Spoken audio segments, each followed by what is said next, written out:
Halo semuanya, Halo. balik lagi dengan kami, Mario dan Karin. Oke, kali ini kita mau ngebahas tentang kalau misalnya twin flame kamu menghilang, Ghosting. ghosting, apa yang mesti kamu lakukan gitu. Karena banyak sekali email yang masuk menceritakan mereka sedih, depresi ketika twin flame itu ghosting atau menghilang ya. Yang dianggap Yang dianggap twin flame. Nah, karena udah terbiasa saling terhubung, apalagi ditambah teknologi sekarang kan canggih. canggih ya, membuat semakin terlihat ya. Hmm. Tapi bayangin skenario yang sama terjadi 10 tahun yang lalu, di saat semua teknologinya belum secanggih sekarang. Apa yang akan kamu lakukan? Ya, misalnya nggak ada WhatsApp, nggak ada Facebook atau Instagram dan lain-lain ya. Nah, otomatis kalau misalnya kamu pengen ketemu seseorang, mungkin di waktu itu kamu pasti akan ketemu dan temuin langsung kan. Yes. Nah, oke, kalau misalnya kamu yakin bahwa dia real twin flame kamu, memangnya telepon atau medsos cuma satu-satunya media yang bisa kamu gunakan? Enggak kan mestinya kan. Nah, saya yakin kamu tahu segalanya tentang dia kalau memang udah saling terhubung ya. Mungkin tempat tinggal di mana, kampus di mana, atau tempat kerja di mana. Itu kalau misalnya, apalagi kalau misalnya masih satu kota ya. Nah, kenapa nggak lebih berusaha gitu? Setidaknya coba temuin, samperin gitu. Bilang sama dia gimana perasaan kamu yang sebenarnya. Kayak kamu ya, Eva. Iya. Banyak sekali nyamperin. Ya, seperti saya nyamperin dia terus gitu. Nah, oke. Ini sebenarnya bukan tentang penerimaannya, tapi lebih ke gimana membiarkan dia tahu bahwa kamu itu mencintai dia. Nah, setelah itu ya udah kamu pergi atau jaga jarak dulu, ya nggak, ibaratnya nggak menguntit lagi lah. Jangan stopin. Nah, syukur-syukur dia awaken, terbangun. Tapi ya kalau enggak, ya udah at least kamu udah ngungkapin perasaan kamu ya sambil nunggu dia terbangun gitu. Ya mungkin itu butuh waktu bertahun-tahun, berbulan-bulan. Tapi kalau memang dia adalah twin flame kamu, ya in the end pasti itu bakal terjadi ya. Itu dengar itu dari masternya. Mungkin sebagian ngerasa hubungannya berakhir gitu ketika dia ghosting atau menghilang.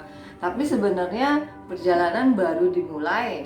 Jadi memang pengalamannya pasti melelahkan secara emosional dan spiritual. Tapi itu part normal lah ya, bagian umum dari perjalanan ini. Mungkin kamu telah menggunakan berbagai macam taktik 3D ya, kita nyebutnya taktik 3D ya, agar membuat dia balik lagi ke kamu, kembali lagi ke kamu.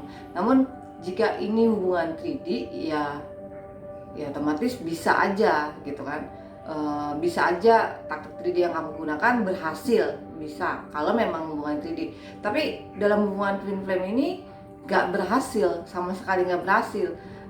This is based on our experience ya. Jadi hanya semakin membuat parah lah ya. Kenapa? Karena hubungan twin flame nggak bekerja berdasarkan ego. Mungkin yang kalian lakukan saat dia menghilang inilah itulah, tapi lebih baik saran kami ya dihindari. Kita akan bahas beberapa taktik 3D yang mungkin biasa kalian lakukan, dan saran kami lebih baik stop it, jangan digunakan lagi. Ini based on our experience ya. Yang pertama, texting memprovokasi ya.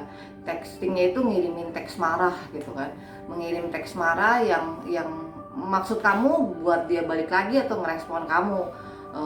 Karena as our experience biasanya runner nggak nanggapin gitu kan. Dia mungkin kalau kamu kalau kamu kelewatan batas, biasanya dia akan memblokir kamu ya. Sebenarnya dia ngerti kenapa kamu marah, tapi ya itu nggak nanggapin. Jadi give them space lah ya, gitu. Terus yang kedua, texting yang membuat dia merasa bersalah, blackmailing lah gitu ya, atau teks sedih gitu kan. Masalahnya ketika kamu melakukan ini dan sering dan kerap gitu, kamu akan menjadi bebannya, ya kan? Merasa menjadi tanggung jawabnya, kewajibannya untuk dipenuhi, seperti nagging lah gitu. Jadi kan gak enak juga kan. Eh, Cobalah positif, berbahagia, karena kebahagiaan ya inner work. Semakin kamu bahagia, otomatis semakin kamu menjadi magnet untuk semua hal baik dalam hidup kamu, termasuk perhatian dari dirinya. Ya. Terus yang ketiga, texting dengan merayu atau berusaha seksi-seksian atau lucu-lucuan. Pasti kan gitu kan, biar dia ngerespon ya. Ini juga nggak berhasil. Memang kadang-kadang kalau kita putus asa, ya kadang mungkin melakukan berbagai cara lah, tapi percaya it doesn't work gitu. Terus mengirimi teks akan takut kehilangan, ya kayak jangan pergilah inilah itu. Nah itu semakin kelihatan ketakutan kamu akan kehilangan dia. Percaya, dia akan membuat jaga jarak, tambah jaga jarak. Ya, terus teks bukan teks ya, membuat dia cemburu. Mungkin kamu coba posting di Facebook, di Instagram untuk mendapatkan like atau love dari orang lain. Tujuannya sih memang kamu mau narik perhatian dari dia, tapi nggak usah begitu, karena mereka udah adore you, udah love you. Jadi menurut kami lebih baik yang tadi itu, poin-poin itu dihindari lah. Membuat cycle-nya kembali berputar. Kamu akan pada posisi yang sama, kejar mengejar gitu. Kamu tergantung sih mau nerusin begini terus, atau mau masih di cycle yang sama, atau pindah ke sisi yang lain gitu kan.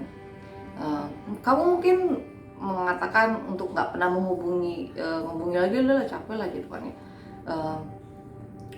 Cobalah, menurut kami perhatikan apa yang perlu kamu perbaiki dari diri kamu gitu.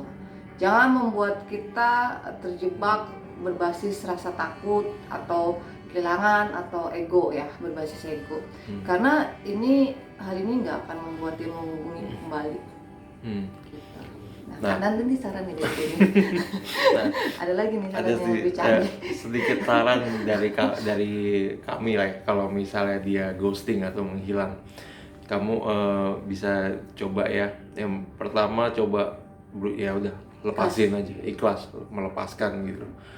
Biarkan dia membuat keputusannya sendiri.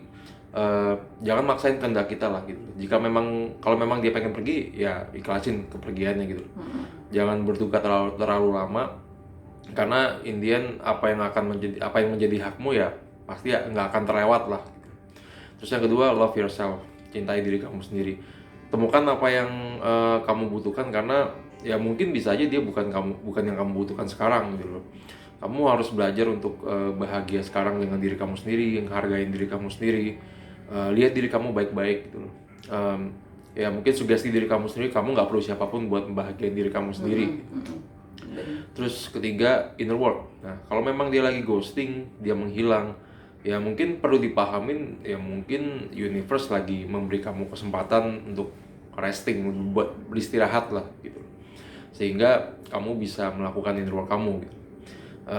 Kamu percaya aja kalau memang dia real twin flame kamu, ya mungkin percaya atau enggak ya pasti bakal kembali lah, nggak bakal bisa dipisahin, akan tetap terhubung ya, walaupun di kehidupan sekarang atau berikutnya ya.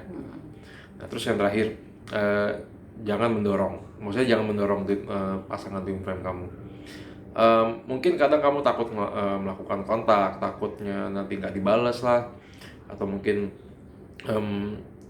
kamu takut kalau ngirim pesan ke dia, entah pesan ulang tahun, selamat ulang tahun, get well soon, dan lain-lain, takut itu semua dianggap salah. Nah terus biasanya kan kalian mencoba menjaga jarak nih dengan mendorong yang misalkan ya ntar kalau misalnya dia kontak lagi, ya udah kita gantian, kita cuekin gitu. Jangan gitu. Ada pengalaman pribadi juga sih disitu. Intinya jangan begitu. Hal-hal boleh yang ngucapin ulang tahun. Ya nggak apa-apa tetap. Jadi hal-hal nggak berjalan dengan baik kalau misalnya kita ngebiarin ego yang ngatur tindakan kita gitu, ngatur hidup kita gitu. Jadi kalau kita coba ngelawan atau ngedorong pasangan twin flame kita, ya justru jiwa kita tuh bakal ngirimin perasaan atau sensasi Nggak nyaman. yang nggak nyaman gitu. So just love your twin flame unconditional. Dengarkan kata Pak Mario. Oke, kali ini sekian dulu tentang ghosting dari pasangan twin flame kamu. Kalau misalnya ada saran, ada masukan, ada pertanyaan seperti biasa, silakan di komen atau email kami langsung dan kita bakal coba ngejawab sesegera mungkin ya. Semoga membantu. Semoga membantu. Oke, stay healthy ya guys. Bye. Bye.